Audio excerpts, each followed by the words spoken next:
Hello दोस्तों, नमस्कार। आप सभी का एक बार फिर से हार्दिक स्वागत करता हूं आशीष क्लासेस पर। आज की इस क्लास में हम डिस्कस करेंगे एक आर्टिकल जो फाइनेंशियल एक्सप्रेस न्यूज़पेपर से है।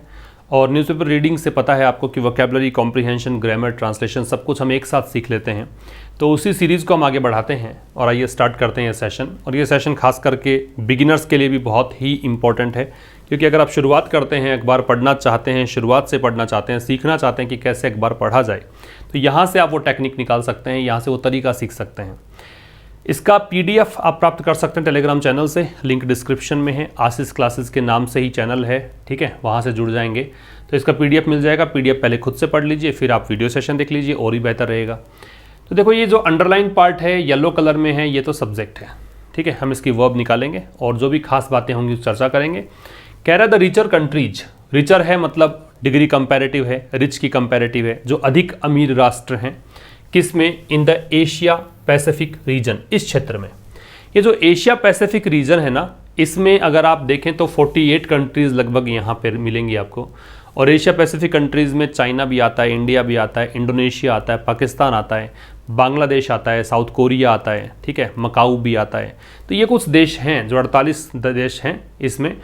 तो ये रिचर कंट्रीज जो है इस क्षेत्र में, जो अधिक अमीर राष्ट्र हैं, आर लाइकली, ये आर है वो इसको देखकर है, लाइकली टू का मतलब होता है पॉसिबल होना, संभावना होना। इनकी संभावना है किस चीज़ की? To recover, likely to recover. Recover मतलब ये अब वापस से ढर्रे पर आ जाएंगे, एक प्रकार से वापस से पटरी पर आ जाएंगे। रिकवर का मतलब यही होता है। क्विकली, ये एडवर्ब है। From the impact of the corona virus, किसके प्रभाव से? कोरोना वायरस के इम्पैक्ट से। इम्पैक्ट का मतलब होता है प्रभाव। पेंडेमिक, ये कोरोना वायरस पेंडेमिक है। पेंडेमिक का मतलब ऐसी महामारी जो पूरे विश्व भर में फैल चुकी हो, उसे कहते हैं पेंडेमिक। देन, अब ये देन किसके लिए आ रहा है? देन यहाँ पे आ रहा है, ये कह रहा है कि भाई the richer countries in the Asia Pacific region are likely to recover quickly from the impact of the corona virus pandemic than their poor counterparts. Actually यहाँ पे फिर मोर क्विकली आना चाहिए था। ये देन जब लगा रखा है तो यहाँ पे आना चाहिए था मोर क्विकली, अधिक तेजी से ये उभर जाएंगे। किसकी तुलना में? जो ये देश हैं उन्हीं के लिए देर आ रहा है। देर के बाद ये फिर आपका नाउन आ रहा है और ये इसका एडजेक्टिव है पुअर। जबकि उनके पुअर जो काउंटर पार्ट्स हैं, आपको ये वर्ड सीखना है, काउंटर पार्ट क्या होता है। काउंटर पार्ट का मतलब होता है जो आप यहाँ पर हैं और उसी पोजीशन में कोई दूसरा व्यक्ति किसी और देश में, किसी और संगठन में है, तो वो आपका काउंटर पार्ट कहलाएगा। ठीक ऐसा ही है कि साउथ एशिया पैसिफिक रीजन में जो अमीर राष्ट्र हैं, ये अधिक जल्दी यहाँ पे रिकवर कर जाएंगे। किसकी तुलना में? जो गरीब देश हैं उनकी तुलना में। ये भी देश तो ये भी देश हैं, ठीक है। बिकॉज ऑफ वेरिएशन, किस कारण से? वेरिएशन के कारण। वेरिएशन क्या है? वेरिएशन मतलब भिन्नता। भिन्नता किस में? In degree of immunity. Degree का मतलब स्तर, इम्यूनिटी के स्तर में। इम्यूनिटी का मतलब प्रतिरक्षा होता है। हेल्थ केयर सिस्टम, ठीक है, स्वास्थ्य के सिस्टम में। And vaccine roll out. Roll out जो है इसका मतलब लॉन्च करना होता है, और वैक्सीन को लॉन्च करने में भिन्नता होने के कारण, अकॉर्डिंग टू ए रिपोर्ट, ये किसके अकॉर्डिंग है? एक रिपोर्ट के अनुसार है। मैं इसको पूरा समझाऊंगा। वैसे एक बार मोटे मोटे तौर पे ये समझ लो कि इस पूरे सेंटेंस में एक आपका सब्जेक्ट था और एक इसकी वर्ब थी। सब्जेक्ट इसका था क्या? द रिचर कंट्रीज, ठीक है। इसकी वर्ब क्या थी? आर। तो जो अधिक अमीर राष्ट्र हैं एशिया पैसिफिक रीजन में, एशिया पैसिफिक क्षेत्र में, उनकी संभावना है, किसकी संभावना है? कि वो जल्दी से रिकवर कर जाएंगे। तो मोर क्विकली कर देना यहाँ पे, ये अधिक जल्दी रिकवर करेंगे। किससे? कोरोना वायरस के प्रभाव से, कोरोना वायरस पेंडेमिक के प्रभाव से। किसकी तुलना में? जो गरीब देश हैं, जो इनसे ज़्यादा गरीब हैं, ठीक है, इनसे, इनकी तुलना में जो गरीब देश हैं उनके तुलना में जल्दी से रिकवर करेंगे। किस कारण से? कारण है क्योंकि यहाँ पे इम्यूनिटी की डिग्री में भिन्नता मिलेगी। मतलब प्रतिरक्षा जो होती है, शरीर की प्रतिरक्षा तंत्र जो होता है, इम्यूनिटी सिस्टम होता है, उसके मतलब उसकी डिग्री में उसका लेवल जो है कम ज़्यादा होगा। और दूसरा हेल्थ केयर सिस्टम, जो कि अमीर राष्ट्र हैं तो वहाँ हेल्थ केयर सिस्टम सॉलिड होगा। फिर ऐसे ही वैक्सीन रोल आउट, अमीर राष्ट्र हैं, वैक्सीन रोल आउट भी जल्दी कर लिया उन्होंने, जल्द ही एक्सेस भी दिला दिया अपने लोगों को। इस कारण से अकॉर्डिंग टू ए रिपोर्ट, एक रिपोर्ट के अनुसार ये सब चीज़ें हैं, ठीक है। अब ये द रिचर कंट्रीज है, इसमें कंट्रीज तो हैं नाउन, रिचर है वो एडजेक्टिव है, द डिटर्मिनर है, ठीक है। इन प्रेपोजिशन है, और एशिया पैसिफिक रीजन पूरा ही ये कंपाउंड नाउन आप कह सकते हो। द यहाँ डिटर्मिनर है, और आर है वो वर्ब है, लाइकली है उसका संभावना होना एडवर्ब, एडजेक्टिव दोनों की तरह काम करता है, एडवर्ब है। रिकवर, टू रिकवर इन्फिनिटिव है, क्विकली ये एडवर्ब है, फ्रॉम प्रेपोजिशन है, द डिटर्मिनर है, इम्पैक्ट नाउन है, ऑफ प्रेपोजिशन है, ये इसका ऑब्जेक्ट है corona virus pandemic, the determiner है। देन है ये कंजंक्शन हो गया, देयर पजेसिव एडजेक्टिव है, पोरर एडजेक्टिव है, काउंटर पार्ट नाउन है, बिकॉज ऑफ प्रेपोजिशनल फ्रेज है। वेरिएशन ये इसका ऑब्जेक्ट है तो नाउन है, इन प्रपोजिशन है इसका ऑब्जेक्ट डिग्री है, ऑफ प्रपोजिशन है इसका ऑब्जेक्ट इम्यूनिटी है तो ये भी नाउन और ये भी noun. Health care system compound noun है, एंड कंजंक्शन है। वैक्सीन रोल आउट ये कंपाउंड नाउन कहलाएगा, अकॉर्डिंग टू प्रपोजिशनल फ्रेज है, ए डिटर्मिनर है और रिपोर्ट इसका ऑब्जेक्ट है मतलब नाउन है। ठीक है, ऐसे आप पार्ट्स ऑफ स्पीच निकाल सकते हो।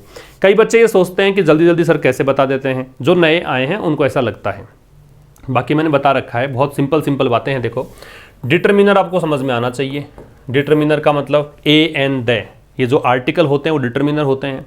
इनके अलावा सम है, एनी है, लिटिल है, फ्यू है, मैनी है, मच है, सेवरल है, वेरियस है, ईच है, एवरी, ये डिटर्मिनर होते हैं। इनके बाद शब्द है वो नाउन होता है। कई बार क्या होता है इनके बाद दो शब्द हो जाते हैं, ठीक है, दो शब्द होते हैं तो दूसरा शब्द है वो नाउन होता है।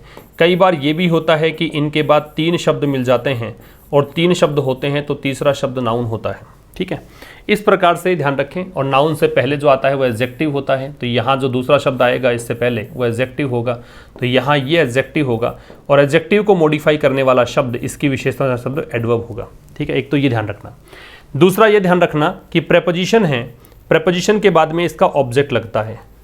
किसी भी सेंटेंस का चाहे सब्जेक्ट या ऑब्जेक्ट हो या प्रेपोजिशन का ऑब्जेक्ट हो, ऑब्जेक्ट या सब्जेक्ट है वो नाउन या प्रोनाउन ही हो सकते हैं। तो या तो प्रोनाउन है या नाउन है, इतनी सी बात आपको ध्यान रखनी है। तो कुछ चीज़ें तो आपको यहाँ से पता लग जाएंगी कि हाँ ये कैसे पार्ट्स ऑफ स्पीच निकालना चाहिए। ठीक है, तो यहाँ इस स्लाइड में तो आपको पता लग ही गया कि भी सब्जेक्ट था, वर्ब था, खास बात काउंटर पार्ट। काउंटर पार्ट का मतलब चाहे कोई देश हो, चाहे कोई व्यक्ति हो, चाहे कोई वस्तु हो, वैसी ही वस्तु, वैसा ही व्यक्ति, वैसा ही देश किसी और जगह पे अगर होगा, उसी पोजीशन में होगा तो वो काउंटर पार्ट कहलाएगा। ठीक है, ये राष्ट्र थे, इसी कारण से ये कंट्रीज रिपीट ना करके इसने काउंटर पार्ट्स किया है, इसका मतलब भी यहाँ पे कंट्रीज से ही है। ठीक है, आगे देखिए, referring to the much talked about K shaped recovery. Refer के साथ टू लगता है, ध्यान रखना। रेफरिंग टू जब आप स्टार्ट करते हैं आईएनजी फॉर्म से, जब किसी भी सेंटेंस का स्टार्ट करते हैं आईएनजी फॉर्म से, तो याद रखें कि वो दो कंडीशन हो सकती हैं, या तो वो जेरेंड हो सकता है और या फिर वो पार्टिसिपल हो सकता है। छोटी छोटी बातें हैं लेकिन बहुत इंपॉर्टेंट चीज़ें हैं। या तो वो जेरेंड हो सकता है या पार्टिसिपल हो सकता है। जेरेंड अगर ये होता तो इसको देखकर हम वर्ब लगाते, ये सब्जेक्ट बनता, लेकिन आपने देखा कि मैंने अंडरलाइन नहीं किया, येलो कलर में भी नज़र नहीं आ रहा है, ये सब्जेक्ट है नहीं।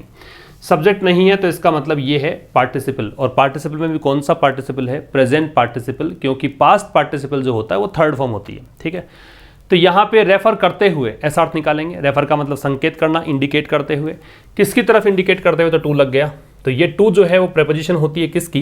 डेस्टिनेशन की। ठीक है, किसकी ओर, तो ये डेस्टिनेशन क्या है इसकी? इस तरफ इसका इशारा है। तो रेफर करते हुए किसको? The much talked about K shaped recovery. के शेप्ड रिकवरी क्या होती है? के शेप्ड में देखो, के ऐसे बनता है, तो ये ग्राफ मान लो, ग्राफ में मान लीजिए कि कोई इकोनॉमिक रिसेशन आ गया, फाइनेंशियल मतलब कंडीशन खराब है, आर्थिक मंदी आ गई, मंदी के बाद में कुछ देश या कुछ हिस्सा जो है इकोनॉमी का वो बूस्ट कर जाता है, कुछ हिस्सा या कुछ देश हैं वो बिल्कुल सफ़र किए जाते हैं, वो नीचे की ओर जाए जाते हैं, उसको बोलते हैं के शेप्ड रिकवरी। ये अच्छे संकेत नहीं होते अर्थव्यवस्था के लिए, यहाँ पे इकोनॉमिक बैलेंस बिगड़ जाता है। ठीक है ना, इसको के शेप्ड रिकवरी का मतलब है कि कोई आर्थिक मंदी के बाद कुछ देश तो ठीक है वो बूस्ट कर गए, उनकी इकोनॉमी जो है वो बढ़ने लग गई, कुछ देश हैं वो लगातार सफ़र किए जा रहे हैं, वो गरीब होते जा रहे हैं, ये है के shaped recovery. Much talked about का मतलब जिसके बारे में बहुत ज़्यादा बातचीत की गई है उसे कहते हैं मच टॉक्ड अबाउट। ठीक है, तो संकेत करते हुए किसके बारे में? के शेप्ड रिकवरी के बारे में। और के शेप्ड रिकवरी की बातें की है कि ये क्या है, इसके बारे में बहुत ज़्यादा बातचीत हम पहले भी कर चुके हैं। ठीक है, तो रिकवरी समझते ही हो, रिकवरी का मतलब आर्थिक मंदी, जैसे कोरोना पेंडेमिक के कारण क्या हुआ कि सारी अर्थव्यवस्था चरमरा गई, तो अब जब पोस्ट पेंडेमिक वर्ल्ड होगा, जब वैक्सीनेशन हो चुका होगा, जब फिर से हम उभर कर आएंगे, फिर से पटरी पर आएगी गाड़ी, तो फिर क्या होगा? तो ये के शेप्ड रिकवरी देखने को मिलेगी। कुछ देश जो एशिया पैसिफिक रीजन है खास करके, वहाँ पे कुछ देश तो बहुत अमीर हो रहे हैं, कुछ देश जो है वो गरीब रह जाएंगे। तो ये चीज़ जो है ये के शेप्ड रिकवरी है, इस ओर इशारा करते हुए। विच मीन्स, ये विच आर रिलेटिव प्रोनाउन कहते हैं इसको, ये रिलेटिव प्रोनाउन है। रिलेटिव प्रोनाउन देखिए और भी होते हैं। रिलेटिव प्रोनाउन में आपको हु भी मिल सकता है, आपको होम भी मिल सकता है, ठीक है, आपको हुज भी मिल सकता है, विच मिल सकता है, दैट मिल सकता है। ये सेंटेंस के बीच में मिलेंगे, ध्यान रखना। और ये कनेक्शन किससे बताएंगे, जो भी शब्द इनसे पहले होगा उससे कनेक्ट करेंगे। तो ये के शब्द रिकवरी के बारे में विच है, तो वो रिकवरी जिसका मतलब क्या है। अब के शब्द रिकवरी सब्जेक्ट हो गया यहाँ पे, क्योंकि विच से पहले ये है तो इसी की बात कर रहा है। इसको देखकर मीन्स है, क्योंकि ये सिंगुलर है तो ये भी सिंगुलर है। ये सब्जेक्ट ऑफ अग्रीमेंट का कॉन्सेप्ट लगता है, जैसा करता वैसी क्रिया।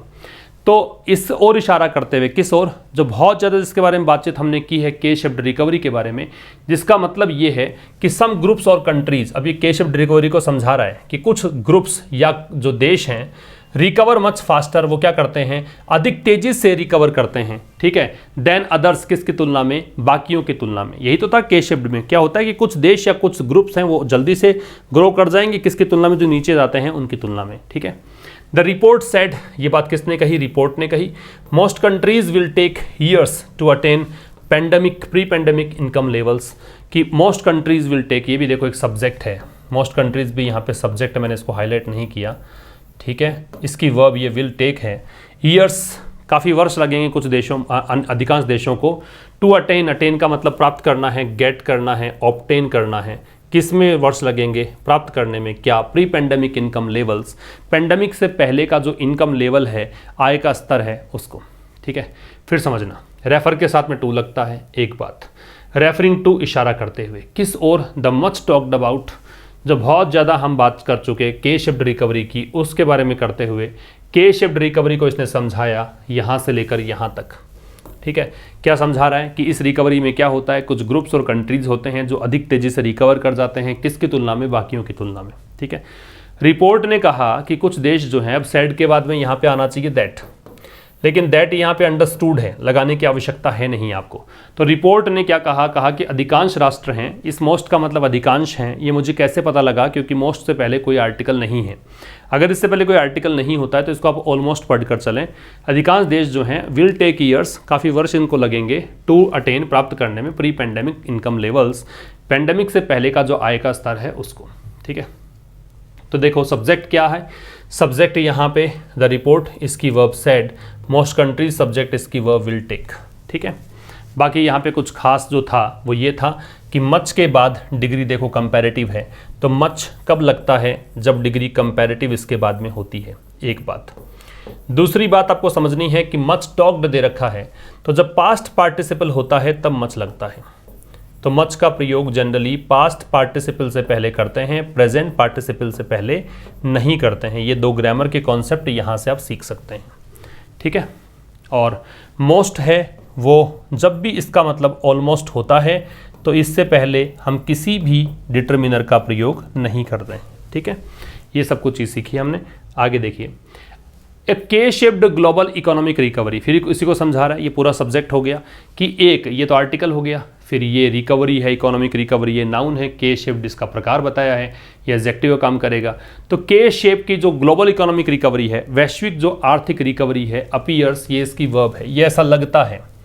प्लॉजिबल, प्लॉजिबल का मतलब क्या है, प्लॉजिबल का मतलब पॉसिबल है, ऐसा लगता है कि ये हो सकता है, ये लाइकली है, इसकी संभावना है, ठीक है, ये प्लॉजिबल है। प्लॉजिबल वैसे पार्ट ऑफ स्पीच की बात करोगे तो एडजेक्टिव है। कैसे कि अपीयर्स यहाँ पे लिंकिंग वर्ब है, ये लिंकिंग वर्ब है, और लिंकिंग वर्ब के बाद में याद रखना, लिंकिंग वर्ब में वैसे इजेमार आता है, वॉजवर आता है, अपीयर आ सकता है, साउंड आ सकता है, टेस्ट आ सकता है, ठीक है, लुक हो सकता है, ये लिंकिंग वर्ब्स होती हैं। कभी समझाऊंगा अलग से इसको। लिंकिंग वर्ब के बाद में कॉम्प्लीमेंट लगता है। कॉम्प्लीमेंट जो होता है, पूरक जिसको बोलते हैं सेंटेंस का, वो नाउन, प्रोनाउन या एडजेक्टिव हो सकते हैं। तो यहाँ पे ये एडजेक्टिव है, नाउन प्रोनाउन तो है नहीं है, ठीक है। तो एक के शेप्ड रिकवरी जो है, इकोनॉमिक रिकवरी है, ये ऐसा लगता है कि आ सकती है, ऐसी रिकवरी होने की संभावना है। मोस्ट कंट्रीज, फिर देखो मोस्ट से पहले कुछ भी नहीं है तो इसका मतलब अधिकांश राष्ट्र, ये इसकी वर्ब है, विल टेक ईयर्स, इसमें काफ़ी वर्ष लगेंगे। To attain pre pandemic economic income levels, ये पिछली वाली बातें रिपीट कर दी, काफ़ी साल, कुछ साल लगेंगे इसमें, किसमें, टू अटेन, प्राप्त करने में, क्या चीज़, पेंडेमिक से पहले का जो आय का स्तर था वो। ये बात किसने कही, एक जॉइंट रिपोर्ट ने ये बात कही। कई बार देखो वर्ब का प्रयोग सब्जेक्ट से पहले हो जाता है, ये आप नरेशन में भी देखते हैं ऐसा। फिर आगे ये कॉमा लगा के बोल रखा रेस्पॉन्डिंग टू, प्रत्युत्तर देते हुए। मैंने कहा देखो ये एक सेंटेंस नया स्टार्ट हो रहा है और स्टार्ट जब सेंटेंस को कर रहे हैं आप तो ये प्रेजेंट पार्टिसिपल से कर रहे हैं। रेस्पॉन्ड करते प्रत्युत्तर देते हुए रेस्पॉन्ड में टू लग जाएगा। किसका? कोविड-19 पेंडेमिक का, कोविड-19 वैश्विक महामारी का। आगे दे रखा है कॉलन लगा के, ये कॉलन कहलाता है, ये साइन, ये कॉलन है। लीविंग नो कंट्री बिहाइंड, इसमें कोई देश पीछे नहीं रहेगा, सबके सब की हालत यही होने वाली है। ये किसके अकॉर्डिंग है? ADB, Asian development bank, UNDP, United Nations development programme, and the UNESCAP, United Nations economic social commission for Asia Pacific. ठीक है, ये मैंने फुल फॉर्म बताई है। इन सब के अकॉर्डिंग ये बातें बताई गई है। फिर समझना, एक ये जॉइंट रिपोर्ट है। ये जॉइंट रिपोर्ट किसने बताई है? जॉइंट रिपोर्ट मतलब इसकी रिपोर्ट भी है, इसकी रिपोर्ट भी है, इसकी रिपोर्ट है, संयुक्त रिपोर्ट में बताया गया है। तो कह रहा है कि एक के शेप्ड ग्लोबल इकोनॉमिक रिकवरी जो है वो ऐसा लगता है कि आने की संभावना है। अधिकांश देशों को वर्षों लग जाएंगे किसमें? प्री पेंडेमिक इनकम लेवल्स को प्राप्त करने में।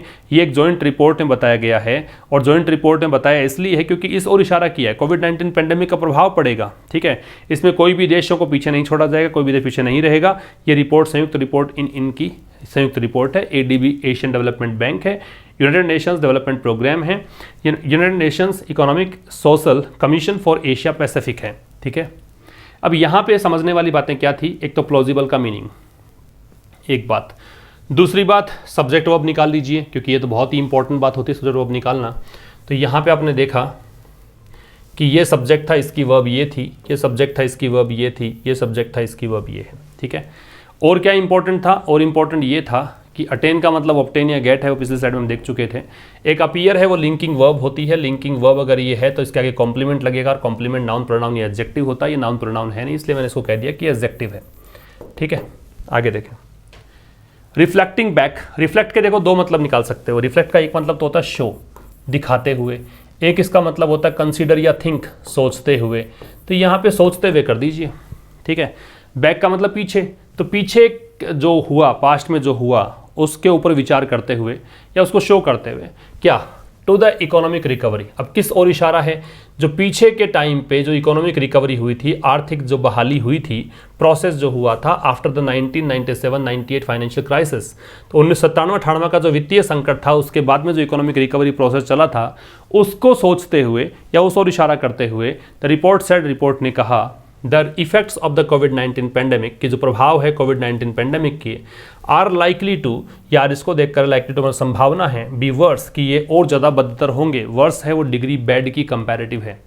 तो यहाँ देखें, एक तो रिफ्लेक्ट दिखाना या विचार करना, बैक मतलब ये पास्ट की बात कर रहा है। तो पीछे जो इकोनॉमिक रिकवरी प्रोसेस था उसके बारे में विचार करते हुए या उसको दिखाते हुए ये रिपोर्ट ने क्या कहा? रिपोर्ट ने कहा कि सेड के बाद में दैट यहाँ पे एक ऑटोमेटिक अंडरस्टूड एक केस है, तो so we need not use their that. The effects यहाँ पे subject and as per the given subject we have used here plural verb because the subject is plural here, so are and be worse, worse is degree comparative of bad.